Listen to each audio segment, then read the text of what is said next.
Thank you, everybody, for tuning in. And first off, let's just settle in the present moment.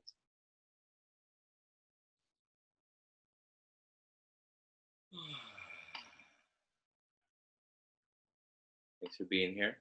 Saturday. I'm not quite sure what I'm going to talk about. I think I do want to definitely make some notes on time. Time is a big subject that we could always talk more about. And, an example of this would be even how we label a day, right? And I said happy Saturday or Saturday talk. But really, the label of a Saturday is not truth. It's just it's a human label. Really, every day is just a beautiful, brand new moment.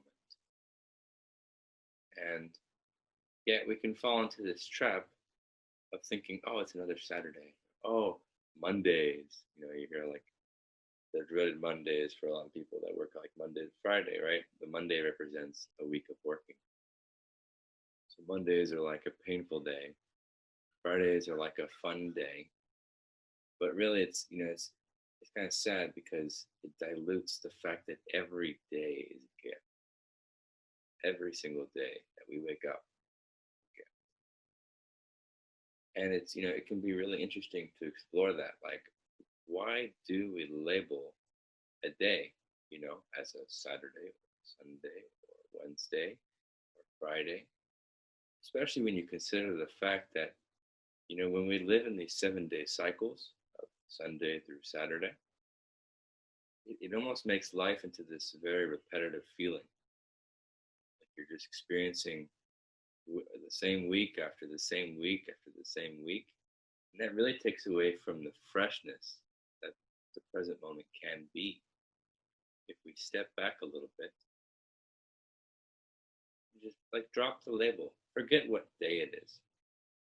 Just really appreciate that it's today. It reminds me of a beautiful Winnie the Pooh. You guys have probably seen most of you guys have probably seen it, but there's a beautiful little quote in Winnie the Pooh, which, by the way, was written. The guy who wrote it was very influenced by Taoism.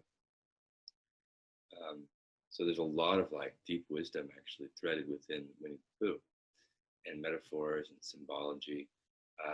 But at one point, I think it was Piglet asked Winnie the Pooh, "What is your favorite day of the week, Pooh?"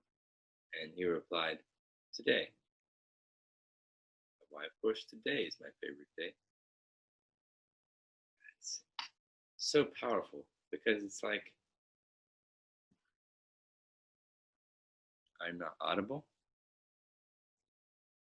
Oh, am I talking to the wind? Let me pause for a second. Can anybody else hear me?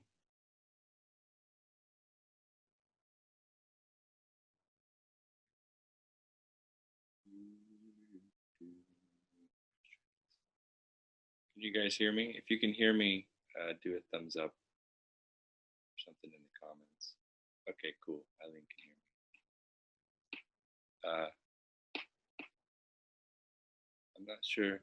Nalim, I'm sorry. I don't know why it would be, not audible. Perhaps there's a little button that you could unmute or something. But so too low. Okay. I do need a better way to make the volume louder. I'll just speak a little louder for now. So,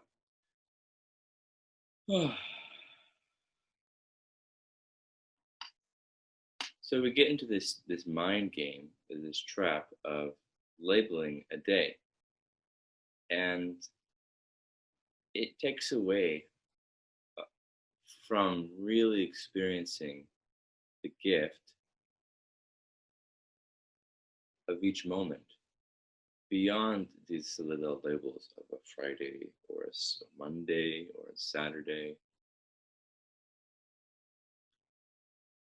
And especially like when I realized, okay, I'm living in these 7 day cycles, as most of us are, we follow our patterns. And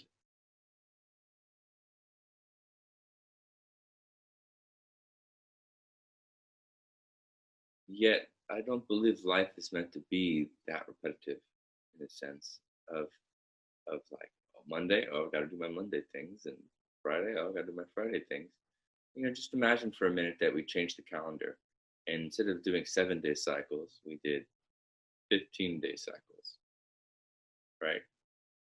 How would that change our experience of each day?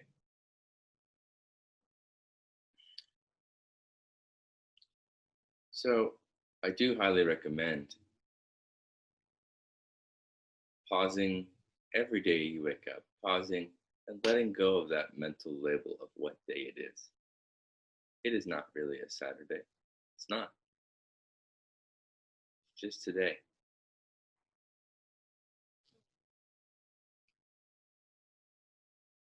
And when if somebody's like falling into resistance about having to go to work, well, there's a whole spiritual practice in that then, because you're resisting what is, or maybe you're resisting your part in creating a sustainable life, which I get it to some degree. If you're doing a job and you work really hard, but it just doesn't quite feel satisfying, I get that. However, on a spiritual level, it doesn't matter what we do. It just matters that we really continue to focus on whenever we feel resistance. So if you feel resistance to going to work, then that's where you want to step back and look at that, because that's suffering. And something I had realized too, because I used to have a lot of resistance. Working in kitchens, I would like, especially once I started getting into spirituality, I would I would sit in deep meditation and I'd do yoga and just feel like so connected with everything. And then Monday would come, and then like, oh, I gotta go to work, and then the mind would start complaining, uh, and there would just be this negative sort of feeling before I even got there that I didn't want to be there, that I was resisting what is. And that was suffering. And when I realized, okay, I'm not accepting what is right now. And some part of my mind is saying, like, I'm not supposed to be doing this other stuff. Well, that's the spiritual practice then, because and perhaps that's a big reason why we are in these jobs that we don't necessarily like, because there's a lot of spiritual fruits within them, right? Accepting what is doesn't just mean like accepting our emotions and accepting the world state. It also means accepting the very practical things, like maybe having to do a job, that you not necessarily love, but you got to pay the bills, so you got to do it. Um, and what I realized too was that resisting something like work, it, it's so futile. Like it's such a waste of energy, because it's like whether you choose to embrace it, or you choose to get angry and pissed off and annoyed that you have to do it. Either way, you're going. And so then there's also this realization of like, well, I mean, I have to go, I have to go. So I'm going to go in and make it a beautiful experience, because this is still a moment of life. This is still a today. I think a lot of our society has fallen into this trap of when we're at work, it's just like we're just burning our time. It's just work, it's not life. And then we get off work and then we go back to our life. But when you're working 40 hours a week, 50, 60 hours a week, working is part of your life. So you got to make the best of it. In my opinion, you got to really like learn to enjoy it. If you don't like what you're doing, change your perspective of what you're doing. And bring awareness to that resistance. So I started doing that, and then I really, it really does shift things. You get to work and you're just in a totally different place, more productive, more just fun to be around. Um, And you then become sort of a magnet of positivity for those around you. They appreciate when you come in because they're like, ah, somebody who isn't resisting being here. How refreshing. Even if they themselves are probably resisting a bit. Um,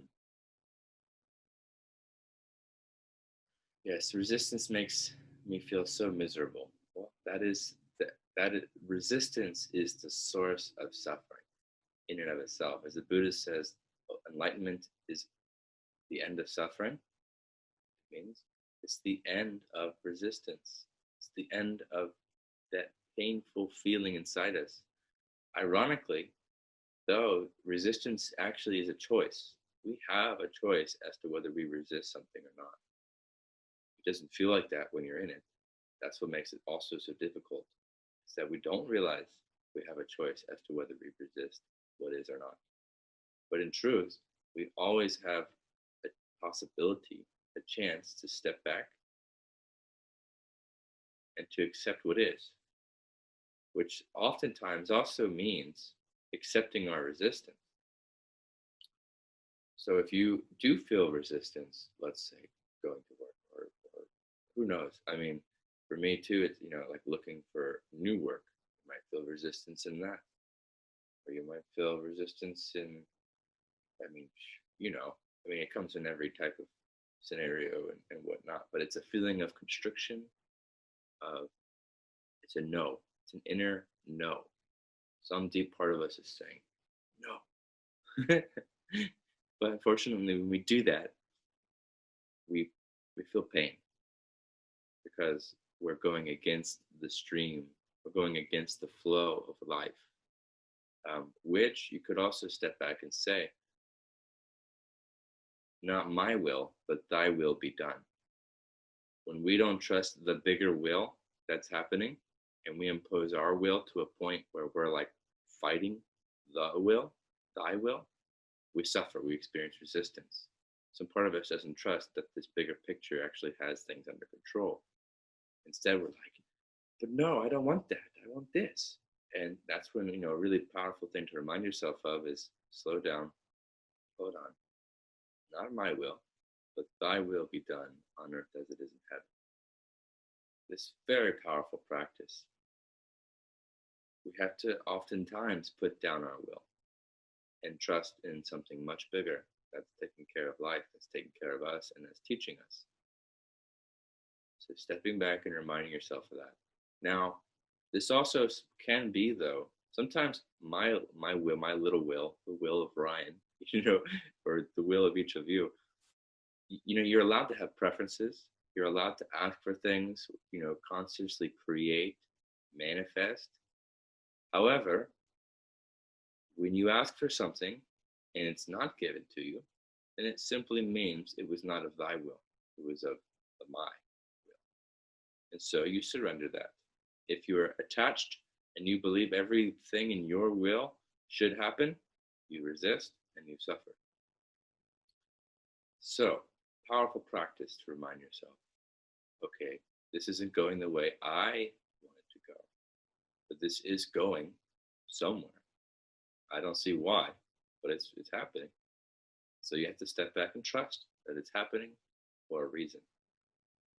Not even just a reason for you, but a reason for everyone in the big picture. I mean, this is where things get really complex, because when something doesn't work out for us, let's say, for example, you apply for a job you really want and you don't get it. Well, you might be upset, you might resist. However, you may also forget that in not getting what you wanted, somebody else got it.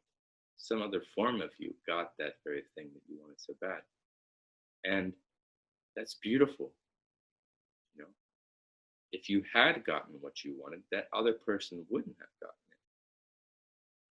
it. And who knows what their story is? Who knows how badly they need it? And not to get too lost in trying to figure out all the whys. However, it's always really refreshing to step back and just remember and trust. If something doesn't work out the way you want it to, or if you're in some situation you don't want to be in, say, okay, I have my opinion of what should be happening, but I'm going to step back and I'm going to trust, surrender, accept this is how it should be. This is what is supposed to be happening for the greater good of everyone, not just the greater good of me. And this is a continuous practice.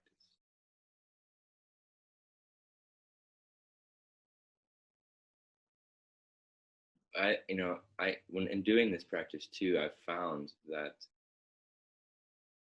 I stopped having expectations as much. I stopped putting as much pressure on what the universe should look like, and instead, just really practicing going with the flow. Like, oh, what does the universe want today? What does life want from me today?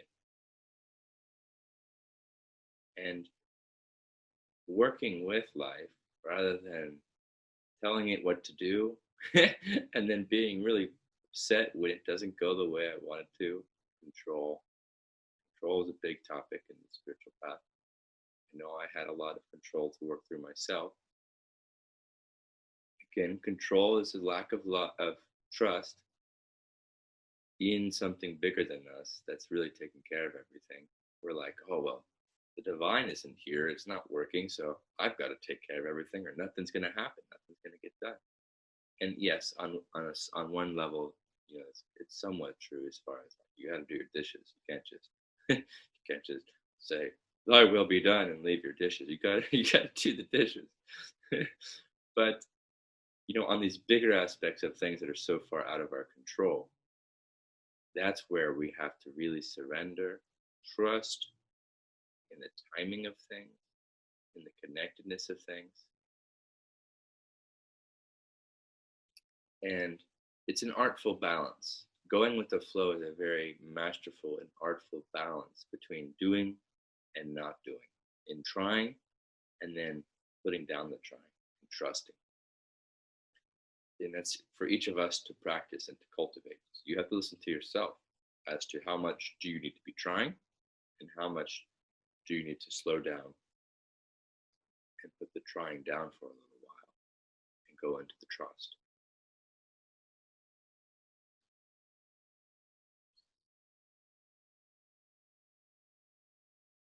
But for one example of things is in resistance. When we're experiencing resistance, what it means is that we are not going with the flow. We are swimming against the stream of what the flow is. Something happens in our world, in our present moment, and some part of us, some part of our mind goes, no, that's not supposed to be that way. Well, that's swimming against what is. You're going against it, especially if it's already occurring, or it's occurred in the past. It's in the past, it's done. Why would we resist something that's done? Yet we do. And then resisting in the present, or resisting in the future. The past and the future are so much of where the mind sneaks in and creates suffering. If you're really anchored in present moment, there is no suffering.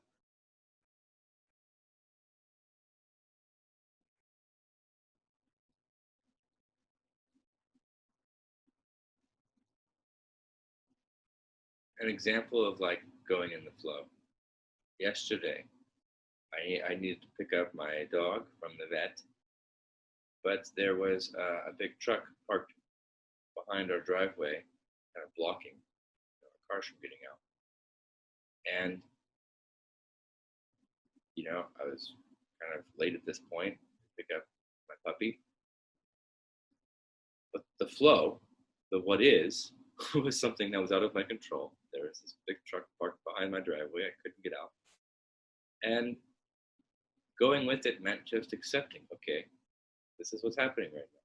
Does this really even make sense why this is happening? Not really. I don't get it. But okay, I'm just going to let it go with the flow. And I just step back and I trusted this is what's supposed to be happening. I'm supposed to be a little late, I guess, because that's what's happening. Again, out of my control, so I will just surrender and I will be patient. And sure enough, eventually the truck left. I could have asked for it to leave, but I didn't really feel the pull to do so. I felt like the timing, everything was going to work out fine anyway, so I didn't even ask them to move. just patiently waited, and and they left. And then I went and picked up my dog, and it was all beautiful and on time. And that's part of being on flow too, is really trusting that when things happen out of our control, especially when they don't make sense at all, then we step back and go, okay, life, you want me to stay here longer? Okay. Or you're at the airport and your flight gets canceled. Oh, okay. You want me to be here longer? I will be done. Because it's not about me. It's about the big picture. And the flight gets canceled, or the tire goes flat, or this, that, and the other goes wrong. It's not actually going wrong. Nothing ever really goes wrong. It's all just part of the flow. The more you trust this, the less you experience resistance, the less you experience suffering. Because you're healing your relationship with life, with the divine, with God, if you wish to call it so, or a higher power. You're healing that when you're actually living with it rather than constantly fighting it and telling it what to do. I mean, for us to think that we could tell something so incomprehensibly bigger than us what to do, it's so silly. Yet we do it, and that's okay. And luckily, that same powerful energy is very patient with us and very gentle. Um, it's like a super loving parent, and the kid is just being obnoxious and throwing tantrums, and the parent's just sitting there smiling, waiting for the child to be done with the tantrum. Just pure love, no aggression, no anger, no punishment. However, with punishment, I don't believe the universe punishes us, but I do believe we punish ourselves. We are the enforcers of our own karma, deep down within. It's a bit ironic, but it's also true. Because, for example, you want to throw a tantrum about what is happening, you want to say no and it should be this other way, then you suffer. You've created your own suffering in that moment. Unconsciously, of course. Nobody consciously chooses to create their own pain. But it does consequently happen when we aren't just really relaxing and trusting and going with the flow of what is, which includes timing of everything. If you run late for things, like anything, you show up late for this video, and maybe some party was like, oh, I'm late, and all these things happened, and then this happened, and then that happened, and I just couldn't get here until now. Well, then you were supposed to get here exactly right now. If you're on the way to an appointment and something out of your control happens, a school bus stops and breaks down in front of you and you're stuck for 30 minutes. If you're 30 minutes late for your appointment and it's completely out of your control, then you were supposed to be 30 minutes late for your appointment. Because not only is that good for you to practice patience, it's good for doctors. And you know what I find so amazing when I am late for things? For example, this is miracles really, but when I'm late for things and I know it's out of my control, I did my best to get there on time, but it just didn't work out. I didn't stress at all the entire way there anyway when I got stuck in a huge gridlock or something. Yeah, you end up getting there and you find out whatever you were there for is, the doctor or the dentist, they're behind schedule. they're they're they're swarming around all worried about their own time worlds, and you just flow in, and it's just, you're actually right on time because they're like 2 minutes later, okay, we're ready for you. But they wouldn't have been ready for you 30 minutes ago. You would have sat there for 32 minutes if you had been late. You see? So that's the flow as well. Is like trusting everything has its divine timing, and you're never really not where you're supposed to be. Very powerful practice. And not only is this true for our like spiritual development, our where we are in our spiritual level or advancement or abilities, but even on the very practical, realistic level of going to and from places. We're constantly going to and from places, even if it's online, even if it's like getting to a meeting, getting to some appointment that we have scheduled, meet somebody on Zoom or who knows what. watching a certain live thing, there's always this constant dance of time happening within us that we need to bring a lot of awareness to, because time is a huge source of suffering and we don't even realize it.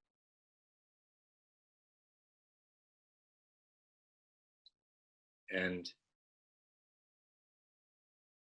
when we approach every single thing that comes up into our present moment as if it was supposed to be happening in that moment, we stop resisting so much, because nothing ever really is going wrong. That's the thing about resistance. Resistance convinces us that things are actually going wrong, that things are going in a way that they're not supposed to be going. And this is not true, because things are always exactly as they're supposed to be going. How do we know this? Because that's what's happening. That's what's happening in this sacred present moment. So you just keep cultivating this trust with life, with the present moment, and reminding yourself, okay, I didn't expect this to happen, and this is kind of messing up a certain plan here. But I trust. I trust this is supposed to happen. I'm going to give this my full attention for a moment until I solve it. And then I'll go to the thing I was trying to get to. And it will be beautifully perfect timing. And it always is. That's such a cool thing. And sometimes maybe you actually, let's say you're late for something and you did your best to get there. You're living in this state of surrender and trusting that everything is in line with the divine, as I like to say. And then somebody else takes it really personally and gets really upset because you were late. Well, you did your best. So that's them. That's their path. That's their karma. Because they're feeding into this real deeply embedded game of time in our human culture. The idea that being late is disrespectful. Huge illusion, because we're never really late. Now, if you're just sitting on the couch playing video games and being a bit irresponsible in some way or another and you're not doing your best to get there, well, then yes, there's a bit of disrespect there. But I think the vast majority of people are actually very responsible and are trying their best to get to and from places on time. It just, for one reason or another, it just doesn't happen. And that's where we got to step out of this silly game of taking it personally or fearing that others are going to take it personally, because that's fear and it's ego. It's mind games. It's drama. It doesn't need to be. When I used to teach yoga, people sometimes would show up late, or when I did meditations, people would show up late and they would apologize and be like, guys, relax, don't worry, it's okay. You're never really late. Just be here you're here, be here. And I find it ironic because let's say you're going to a yoga class, right? It's such a paradox that you would be stressing about going to a practice that's all about relieving stress. Yoga and meditation is all, for me anyway, it's all about releasing resistance and stress. So if you're building up a bunch of resistance and stress thanks to you being late going to a place that's supposed to be about releasing it, that's a huge paradox there. Yeah. And it's like, no. Also, I know sometimes people have mentioned like they're going to yoga, they get they're late, and so then they just give up and they're like, oh, I'm too late. I just can't go in now. That would be disrespectful or whatever. I try to remind people like, hey, no, I don't care if you show up 1 minute before the class is done. I still believe you're in perfect time, and it's all okay. It's okay. But it just shows how strong this whole concept of time is within our psyche. And it's a really powerful thing to slow ourselves down and pay attention to. Another thing to pay attention to on the topic of time is it's really interesting. There's this like sort of invisible force, this invisible hand that's pushing us or pulling us to and from certain places. We feel this impatience or this like, it's a resistance really. It's like it's it's not comfortable. Anxiety, fear, anger, all kinds of different little things can be in there. But it's this like, I need to be somewhere else. I'm supposed to be over there. I'm supposed to be at this place right now, rather than I'm supposed to be right here. See, it happens so quickly, and we're so used to it that we don't realize it's happening. We don't realize we're suffering over something incredibly trivial.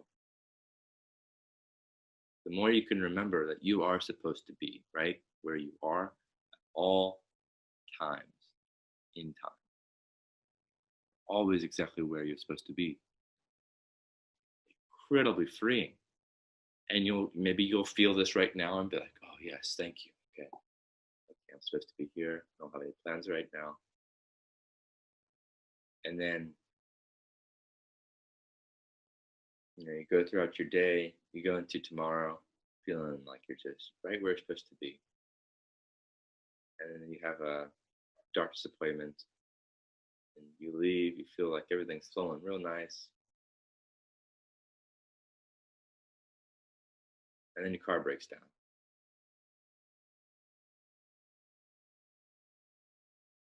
Can you still trust that you are where you're supposed to be? That being there late is exactly what's supposed to happen, because this is happening out of your control. Or on a smaller level, I've caught a lot of this like feeling of pressure to go places. Um, Even to like going to the grocery store. Like once I'm ready to go to the grocery store, it's like, okay, it's time to go to the grocery store. So get my stuff and all that stuff, and then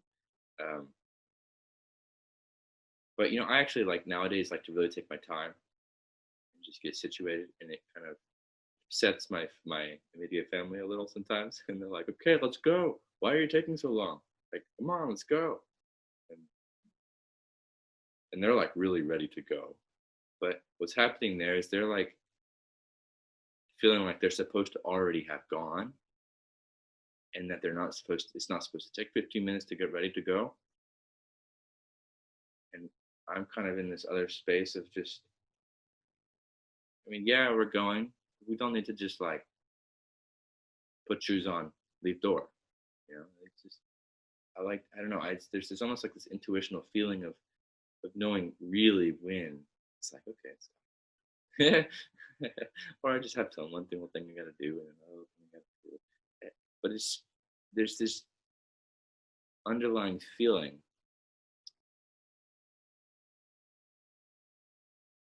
that it's like, yes, we're going to leave, but we don't need to leave. That need is that time sneaking back in.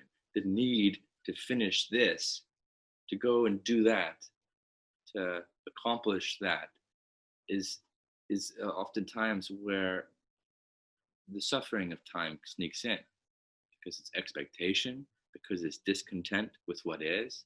It's resisting what is by saying, oh, I'm supposed to be over there. Oh, we were supposed to have left 5 minutes ago. On and on and on. I used to actually experience this. I remember experiencing this a lot with vacations. We would be like about ready to go on the beach. I was so excited to go to the beach or whatever.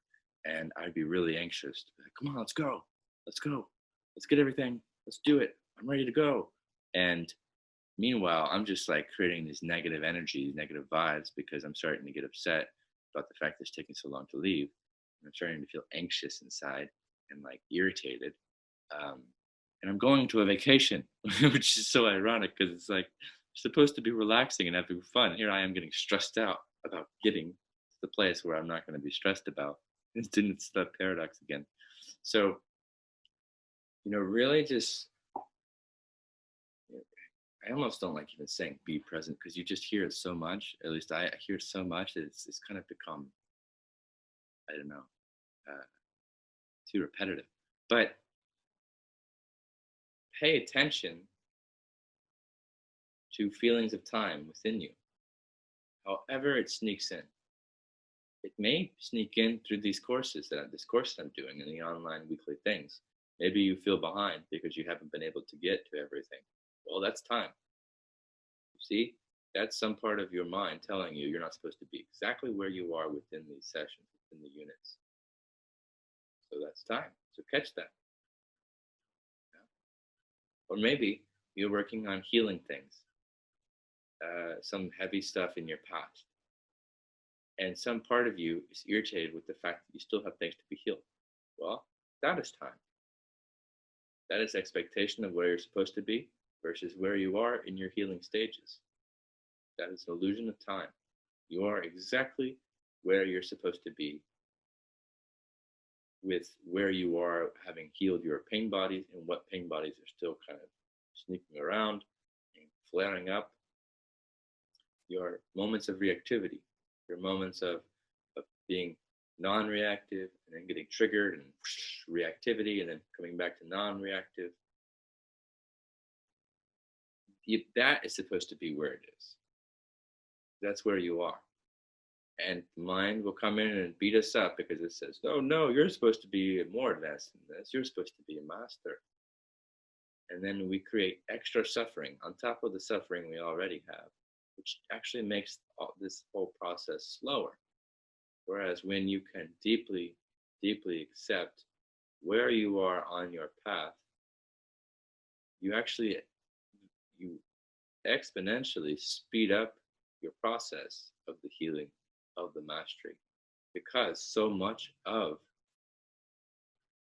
the spiritually awakening or enlightenment is a deep knowing that everyone on the planet, including you, is exactly where they are supposed to be. Spiritually, physically, scheduled appointment stuff, everything. You want to go to a baseball game and the baseball game gets rained out? That's what was supposed to happen. You believe that wasn't supposed to happen, you will resist, you will suffer, and that's the cycle. I find it interesting how people resist the weather. Something so far out of our control, so obviously out of our control, and yet we get upset with the weather. We're resisting it. A rainy day. And our mind says, "Oh, it's a gloomy, rainy day. Oh, I just want some sunshine. I want this. I want that." Okay, mind wants to do something else than what is.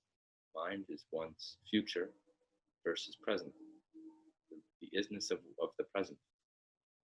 I caught that in myself quite a bit when I was younger, and I love all kinds of weather because I love what is, regardless of what it looks like, and I trust what is too, because again, your mind complains about the gloom and the rain all the time, but it's not just about us humans living on this planet. That water that's raining down, the earth needs it. The plants need it. The animals need it. The oceans, the cycles that keep everything going need the flow of what is, not the flow of what you want. If everybody got what they wanted with the weather, our ecosystem would probably collapse. It's ironic, but it's humblingly true. So we have to put down what we want very often and trust that what's happening is really what is needed for the best of everyone, including you, but even more importantly, everyone else and everything else.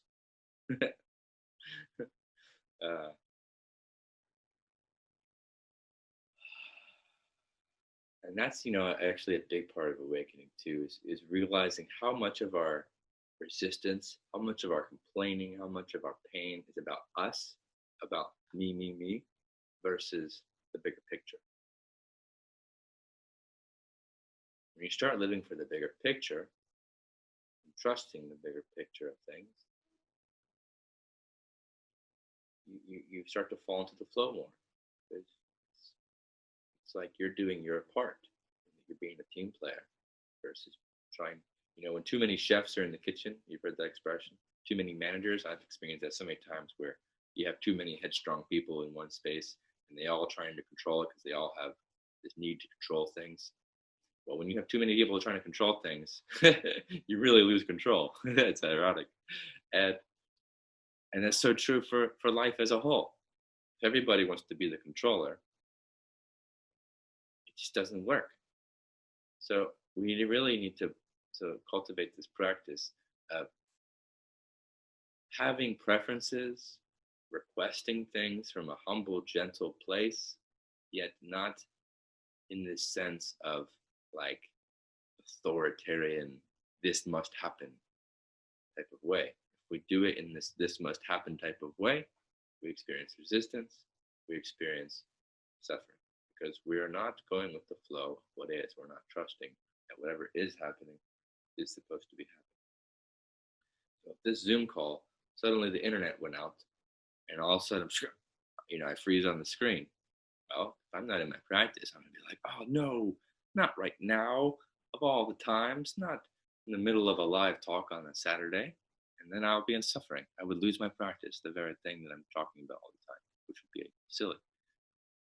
Instead, it's like, oh, this is happening.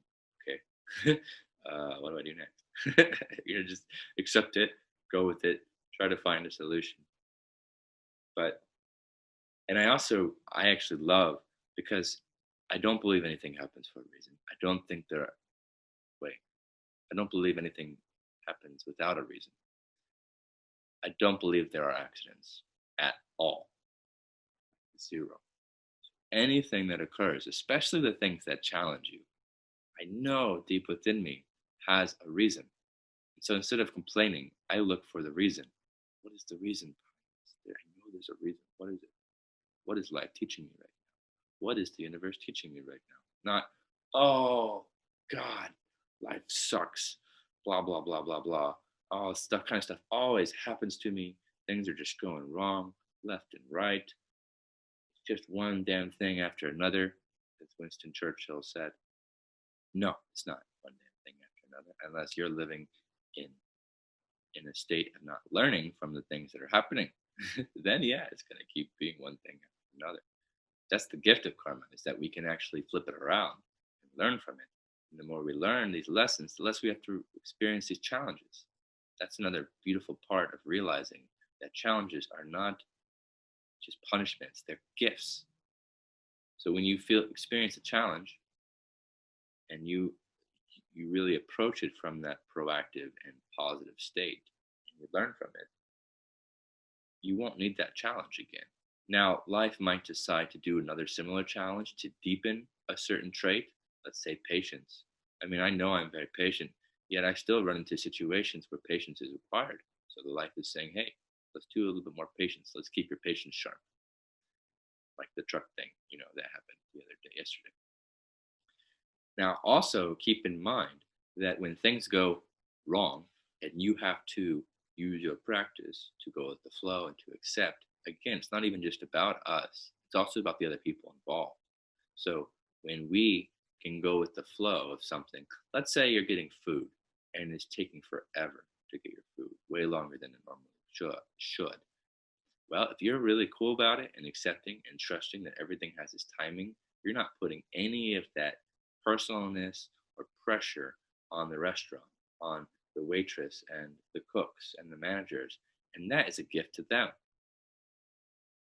So you become a gift to the world whenever you work with what is and you go with the flow. Not only are you deepening your practices, you're also just giving everyone around you constant gifts of patience, of surrender, of forgiveness, of compassion, of understanding. Because everyone needs it. This world is hungry for those beautiful qualities, starving even, could say. So it's incredibly refreshing when we run into someone who is operating in a state of flow versus resistance. It's refreshing to us, and we get to be that refreshing moment for them. And that's another beautiful reason why these things are happening. So perhaps the patience things, sometimes life gives us challenges, and it's not even about cultivating our own practice, because our own practice is already very strong. It's about the beautiful gift that we give to the other person that's involved in the challenge. That's a gift for them. Maybe you plant a seed in them, a seed of gentleness, a seed of forgiveness, or a seed of patience. And that's a whole other reason why we run into difficult people, or situations happen that are challenging. And again, this really comes back to stepping back and just trusting that everything has a reason. We don't always get to know the reason, but you don't need to know the reason to trust that there is one, when you trust that there is one, there is no resistance. You do not suffer. You just feel an interconnectedness, a true oneness with life, with the universe as a whole. It's no longer a separate, violent, crazy place. It's this poetically powerful, beautiful, interconnected reality of worlds, of individuals that are going through their own paths of discovering who they really are, why they're here, and experiencing the gifts that are surrounding us.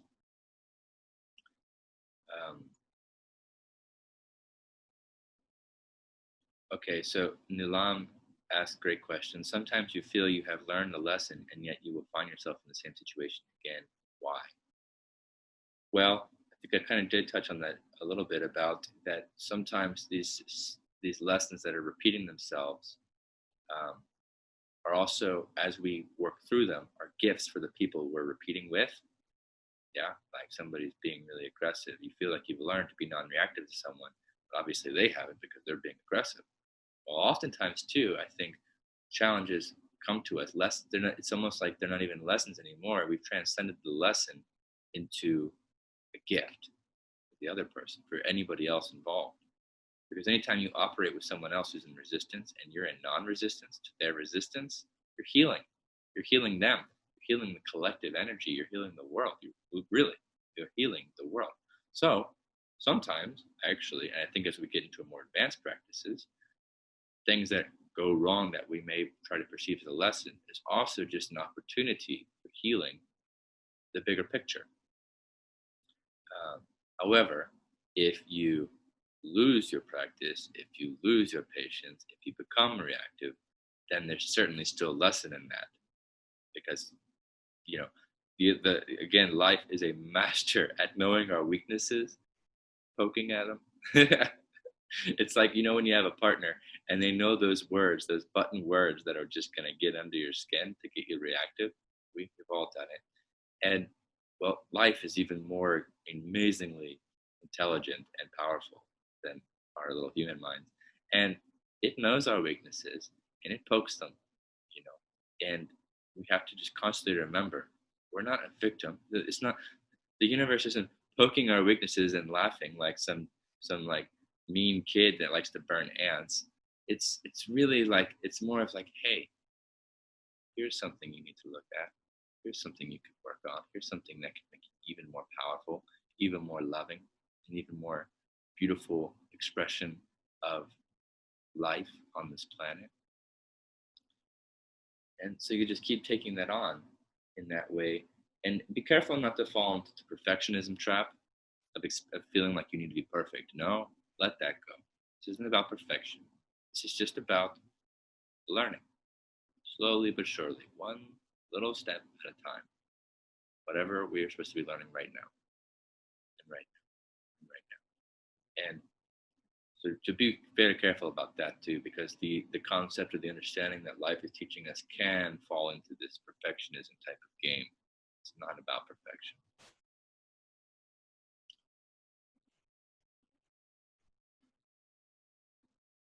But I do, whenever something happens, especially when I become reactive, I step back and ask, why is this happening? What is life trying to teach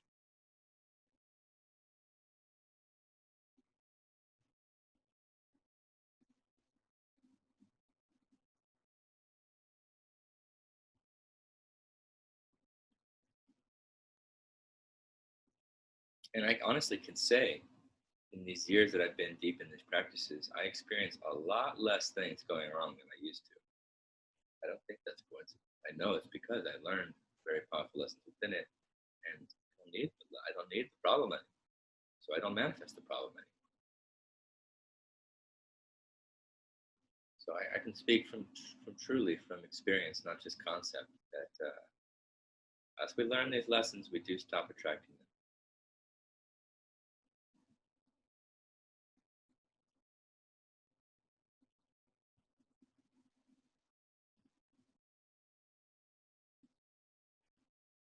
You also have to be careful about if you feel like you've learned a lesson and you're irritated about the fact that this lesson is still repeating, then you still haven't completely learned because there's irritation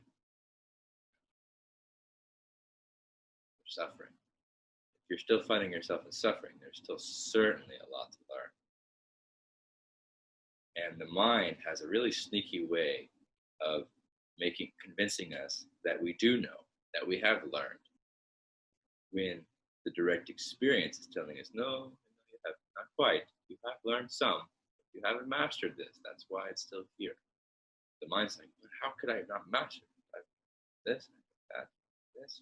But meanwhile, you're missing the whole point of the fact that in the present moment, you're resisting what is, and some part of you is believing this isn't supposed to be happening.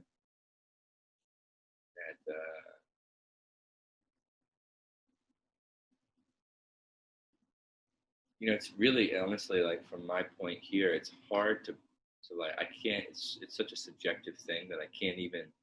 A lot of times when somebody tells me um, their situations and what lessons they're running into, I can't even tell them for them what is supposed to be learned in that. You really have to listen to yourself and learn from your point. It's a deeply subjective and relative process. And oftentimes, so often, certain lessons that I really tap into, once I figure them out, it's like it's almost too complex to even try to explain. It's like the amount of variables and different things that added to the lesson. I I can't even I can't find the right words to actually express it to other people, and so I say something in summary, but I can't really get what I learned out because it's too complex in a way. Uh,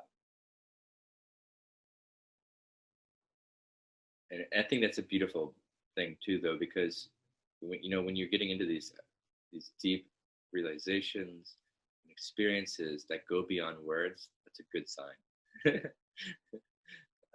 Because the deepest ones are indescribable, just like the deepest moments of love and joy that you've ever experienced in your life. They're indescribable. They go beyond words. And there's a really powerful hint within that, within this, when we have these experiences that are beyond description. Very powerful key in that. And then imagine living your entire life in that state of the undescribable. That is enlightenment.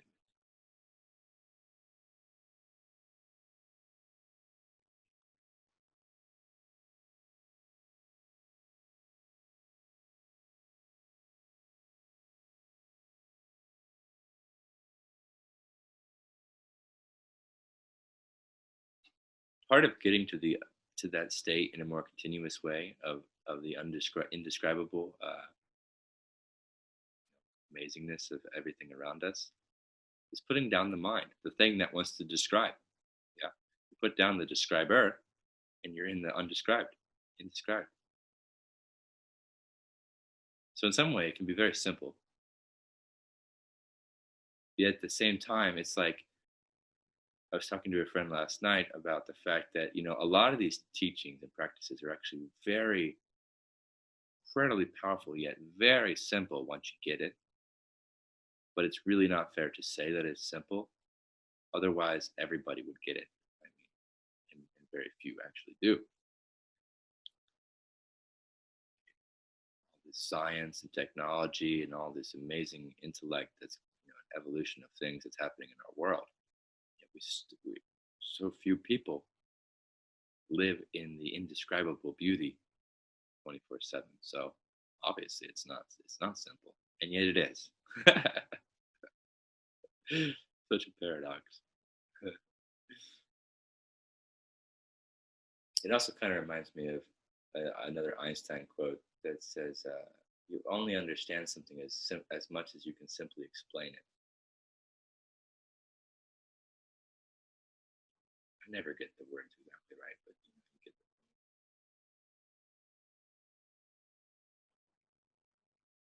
Yeah, how do you explain something that's beyond words?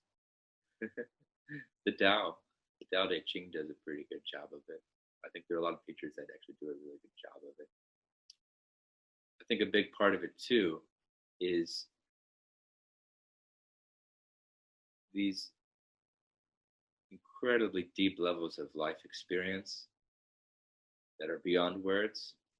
Whenever you're using words, it's not about the words. It's actually, it's like the words are little sacrifices of like, it's not about me. Don't look at me. Look past me. Look at what I'm pointing at. That's what words coming from consciousness are about. Whereas words that that that aren't about that are like, no, look at my concept, look at my idea, look at me. Whereas the deepest words are pointing beyond themselves, which is also very metaphorical about us. And it's not about me, it's about looking beyond past myself to see so much more. And the classic term, the finger pointing at the moon is not the moon. Well, the finger pointing at the moon, let's say the finger is the present moment, right? That's a pointer. Present moment. You hear that? I mean, I don't know about you guys, but I've heard that word or term a trillion times at this point. And the present moment, those words are not the actual reality. It's just a pointer. The actual present moment is so much more than those words. And it's right here. This is it.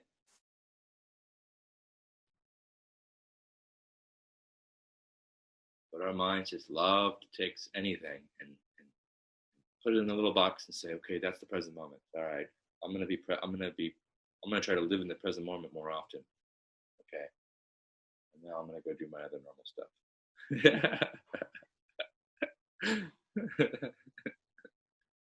Not realizing you're saying all of this in the present moment in your head. You're never not in the present moment. You're always here.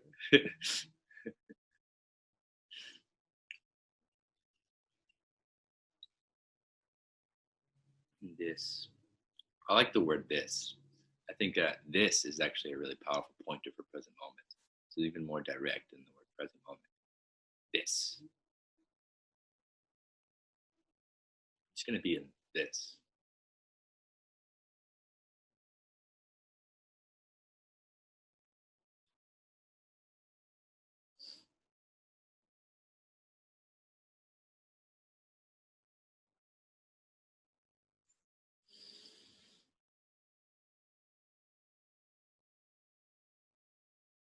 So I hope you're enjoying this. Actually, right now, for just a moment, just don't look at the screen of me or listening to me. Just like turn around in your physical environment and just look around for a minute. Look at your this. Yeah. Give it your attention. Your eyes. What are you seeing? What are you hearing?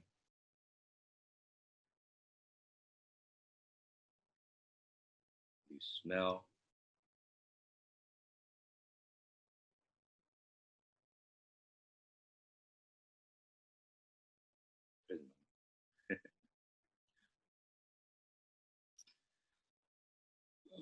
And ironically, so, talking about time a lot earlier, now it's time to end this and start the live Q&A.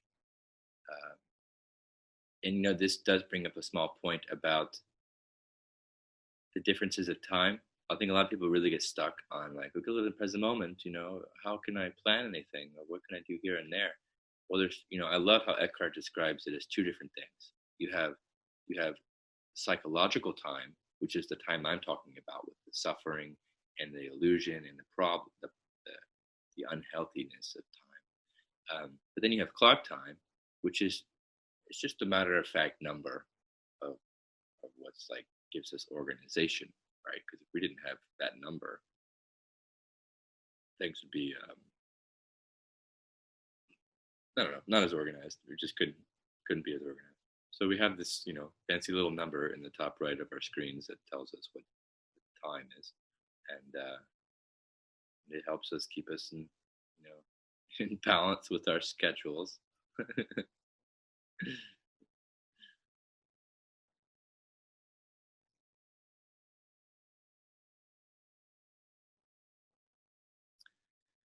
This, yes, Nilam. I'll do a Dao session. It's a good idea. I might just do that like on a random weekday, actually, rather than as a Saturday talk. The Tao is beautiful teaching stuff. End up where you started from, Cat Stevens. Yeah, music. There's so much music. Like there's so many like gems of wisdom in music. I'm a huge fan of music, and it's like wisdom. It's everywhere when you learn to listen for it. You know, it's not just in spiritual texts, although the spiritual texts often have a lot of wisdom. But you can also get so much wisdom from all around you, from music, the trees, from the birds, from random advertisements. You can still, I believe, you can extract wisdom from just about anything if you play around with your perspectives of it and how you're interpreting it. Paying attention to the interpretation of it itself. Anyway, I could go on. All right, so this concludes our Saturday moment together. Although next is the live Q&A where you can ask specific questions, and I will end this live feed and start up a new one. If you want to join that, just check the Path to Enlightenment. I try to pin the live thing that's happening so it's easily accessible. So just hold tight. I'll see you in the live Q&A. Much love.